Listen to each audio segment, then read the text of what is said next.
The following program is part of Cable in the Classroom, a free service of the cable communications industry and your local cable company.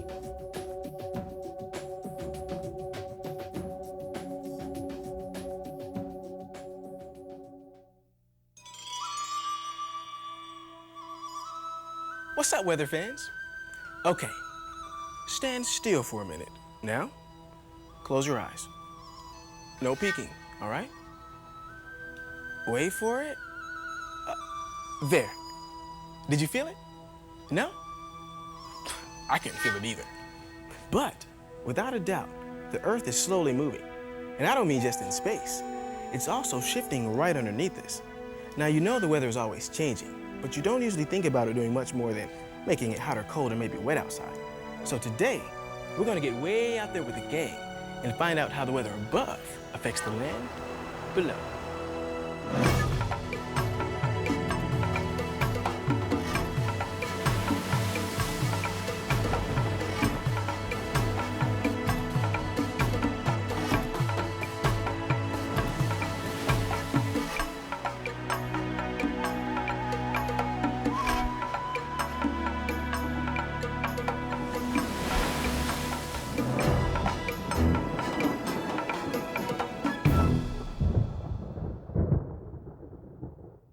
In real estate, they say the three most important things are location, location, and location.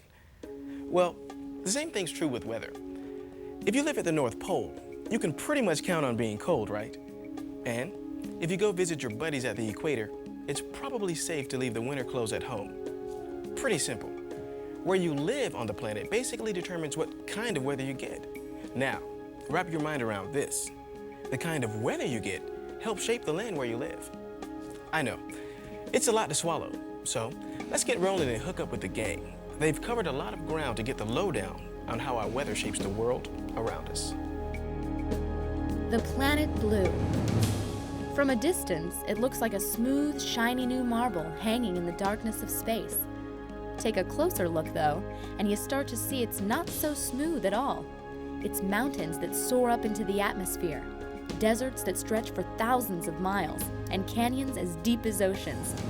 It's a pretty impressive planet we call home here, but it's not really so new, and it's changing all the time. Basically, the Earth has three different types of features. You know the first one pretty well, living features. In other words, you and me. That also means plants and animals in addition to humans. Life forms thrive in different parts of the planet, and these large environments where plants and animals live are called biomes. Second are physical features, which are mountains, rivers, valleys, oceans, and stuff. And last are atmospheric features, you know, like the weather that goes on above your head. Now there's all different kinds of weather, and the specific areas of the planet tend to have a certain type of weather, and that's called a climate. Climate is the usual or average weather of a place. Climate influences what kind of plants and animals can live in an area. It even determines how well humans can exist there. There are two main factors that determine what a climate will be: temperature and precipitation, like rain, snow, sleet, and hail, the wet stuff. So, your climate depends on how hot it gets, how cold it gets, and how wet it gets. A climate can range from very extreme conditions to very comfy. Some are cold with no precipitation, like polar climates. Others are hot with lots of rain, like tropical climates. Some are hot with very little rain at all, or what we like to call arid climates. This climate is definitely arid. In America's Southwest desert, temperatures can reach over 120 degrees Fahrenheit, or 49 degrees Celsius. Months can pass with little or no rain falling, and because this region usually has low humidity and few clouds, there's nothing to limit daytime heating and nighttime cooling. So the days are hot and the nights are cold. Now let's check in with Brandon, who's always in his own world, but this time he's also in his own climate. Hope you brought your sunscreen, Brandon. Oh, Brandon here, suffering through another assignment with a weather classroom on location in Hawaii. Hey, don't look at me like that. This is a real job.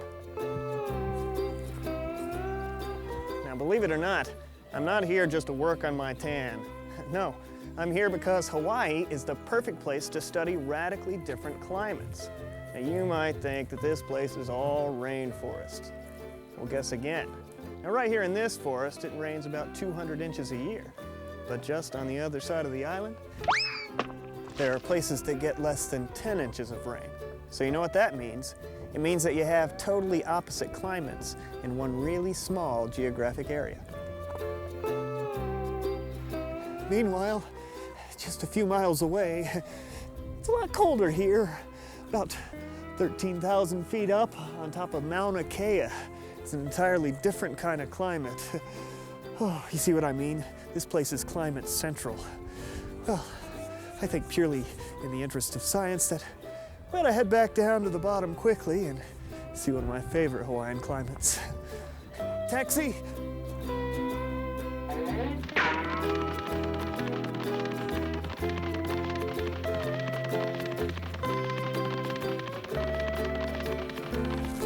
Whew.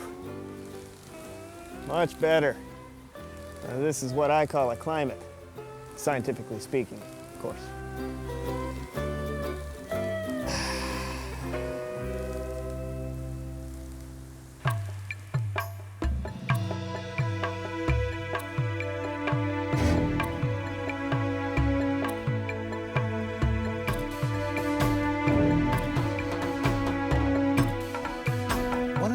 People should realize when they look at the weather of a particular area is don't go by simple assumptions based on where they're located. There's so many complex variables that impact the weather for a specific location, where they are, what kind of terrain they have, if they're in the tropics or northern, if they're in an oceanic area. All those impacts have a tremendous effect on the weather that people experience in a certain area. Hawaii experiences such a wide variety of weather. It is truly amazing. And most of that is due to that we're in the middle of the Pacific. It's 2,000 miles from the nearest landmass. We're surrounded by water, a lot of moisture, but we have a great deal of difference in elevation between the islands. We go all the way from sea level to mountains of 13,000 feet. On the Big Island itself, which is almost like a midi-continent, it has rainforests with over 200 inches of rain a year, to deserts with cactus and 10 inches of rain, to mountain peaks with polar tundra. Then we have downslope areas where very dry on the leeward sides. We have upslope valley areas where it's very wet. So a tremendous variation on a very small island. Weather just doesn't impact whether you're on a picnic or something, but it impacts the basic way we live.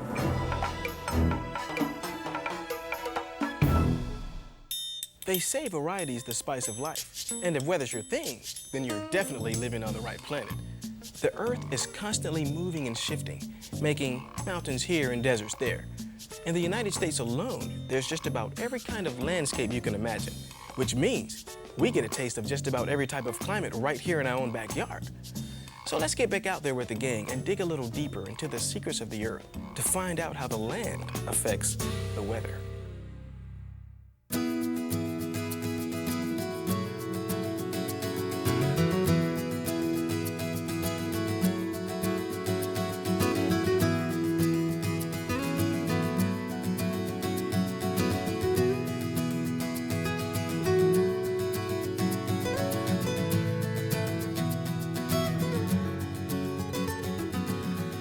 The U.S. has some crazy weather.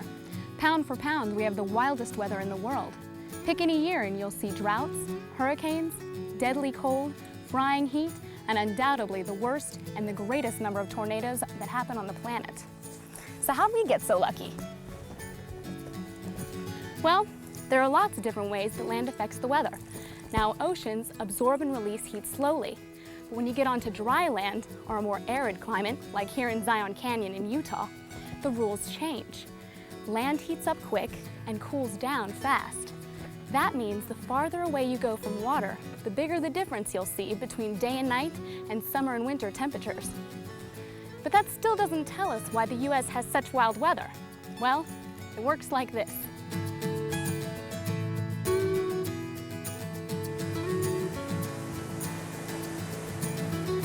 It's the story of two streams. You hear weather people talk about them all the time. The jet stream is a narrow river of strong wind, way above the ground, that generally blows from the west and can get up to hundreds of miles wide. The jet stream can also be thought of as the storm track. The most happening weather can usually be found near the jet stream. The other stream, the Gulf Stream, is in the ocean, the Atlantic Ocean to be exact. It's like a warmer river flowing through the middle of the cooler ocean water. This current is huge, wider than the Mississippi and longer than the Amazon. The Gulf Stream brings warm water north and runs it along our eastern coast. That helps stir up all of our huge winter storms. Now, as if that weren't enough, cold ocean currents around the west coast make up for foggy conditions. Plus, the warm water to our south and east often makes us ripe for hurricanes from the Atlantic Ocean, Caribbean Sea, and the Gulf of Mexico. But wait, don't order yet. The center of our country flattens out to the Great Plains, which is where cold, dry air from the north, warm, humid air from the south, and warm, dry air from the southwest creates the world's worst thunderstorms and tornadoes. Now that's a recipe for wild weather. So it's because of the way our land is laid out that we get such amazing weather. But the weather is affected by the land in subtle ways too.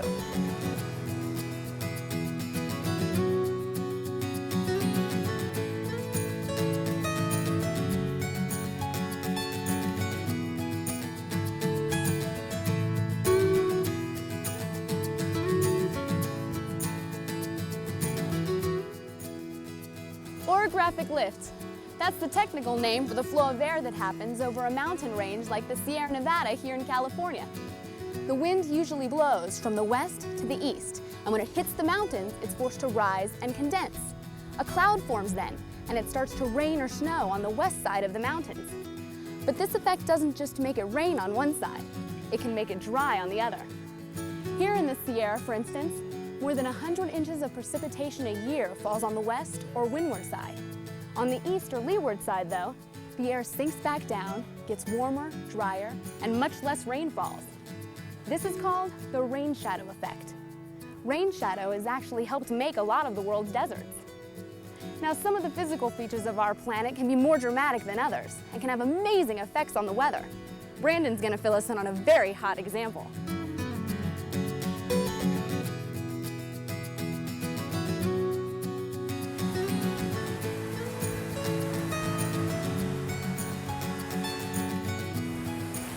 Okay, check this out.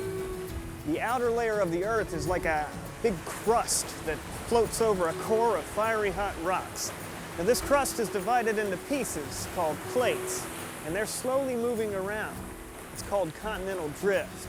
And where those plates meet, some very interesting things start to happen.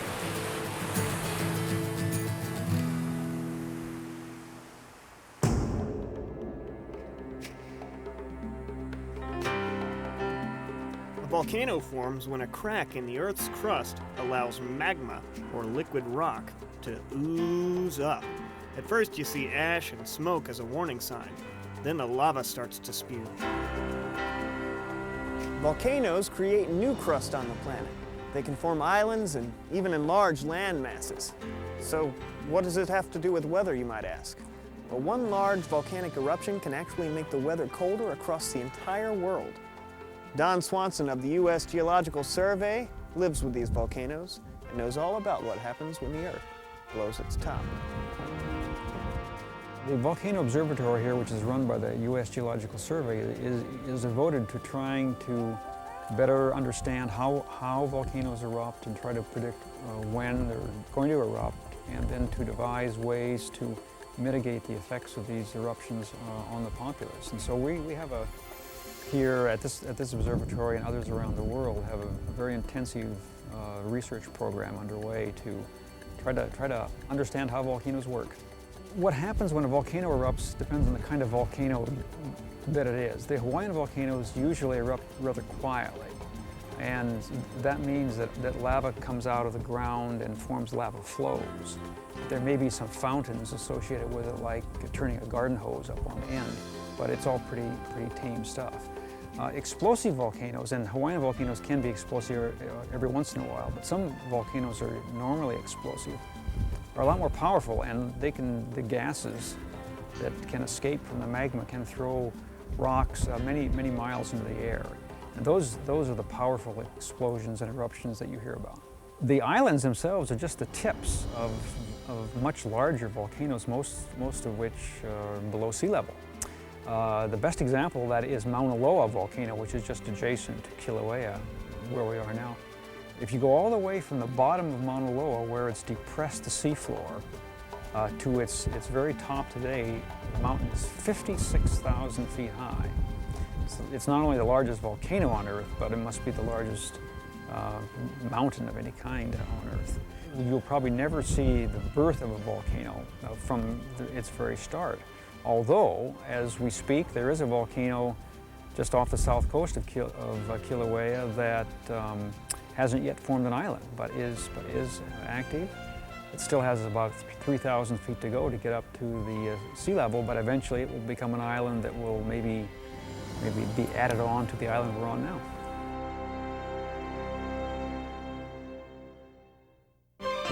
Okay, so we know that the physical features of the Earth, mountains, oceans, deserts and stuff, all cause changes in the weather, right? But turnabout is fair play, and atmospheric features have a little something to say about how our planet shapes up. Wind, rain, heat and cold make for pretty powerful earth movers. Sometimes it's quick, sometimes it takes a while. But one thing's for sure, the weather above can have a big effect on the land below. If you don't think the weather makes a difference, let me tell you a little story. It started millions of years ago as a little ditch. The Colorado River ran through the Kaibab Plateau, slowly cutting through the layers of rock. It took a little while, but eventually, natural forces turned the little ditch into something we call today the Grand Canyon.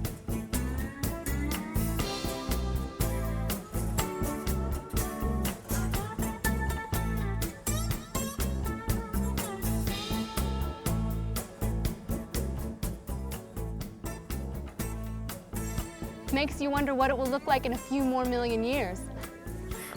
Well, earthquakes and volcanoes can give the landscape its basic form, but erosion and weathering do the finishing work. Weathering is the gradual breakdown of rocks due to chemical or mechanical processes, such as water, ice, or changes in temperature. Erosion is the movement of rock by wind, water, or glaciers. Erosion and weathering are really hard to tell apart, though, because they're constantly working together to change the face of our planet.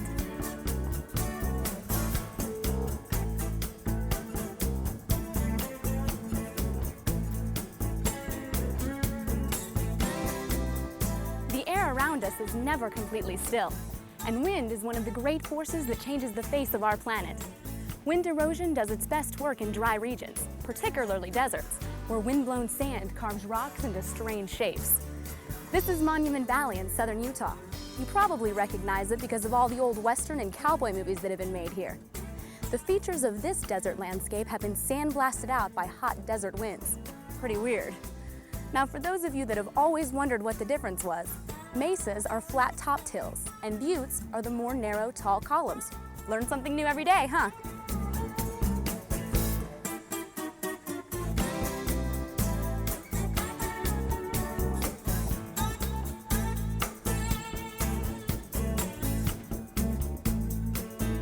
Sand dunes are always moving, kind of like a weather road trip. You find them in deserts and along coasts beside water. They can be small, like a handful of sand, or get as big as a building, but the wind keeps on shifting them from place to place. In the really deep deserts, like the Sahara, the wind can get whipped up and start huge dust storms called haboobs. The word haboob comes from hab, the Arabic word for wind. These massive dust and wind storms can get up to 3,000 feet high.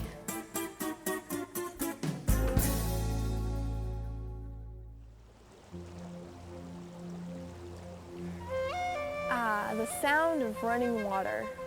Kind of hard to believe it's done more to change the surface of the Earth than almost any other force. But when it teams up with gravity, it can turn mountains into molehills. When gravity pulls rock and soil down a slope, it's a process called mass wasting. And moist soil is more likely to slide down a slope than dry soil. Sometimes it's fast, more than 100 miles per hour for avalanches and landslides. Sometimes it's slow, half an inch a year. But given enough time, mass wasting can change the shape of the planet.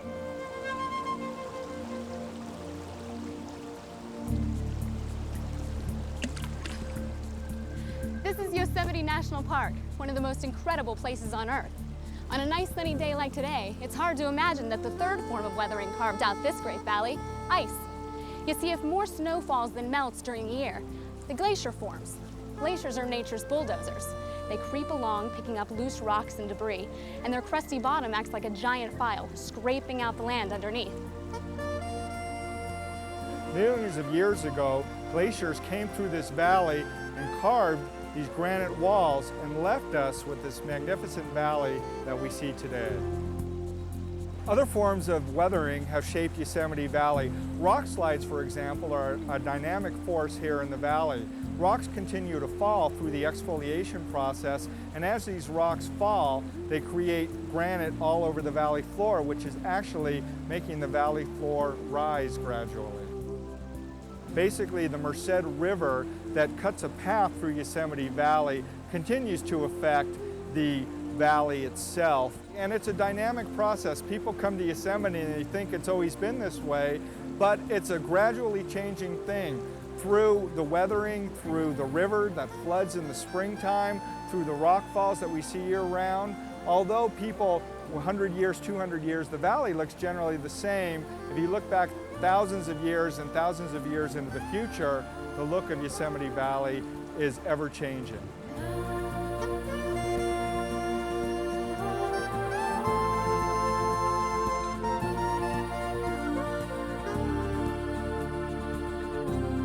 Our planet's seen a lot of changes in its time.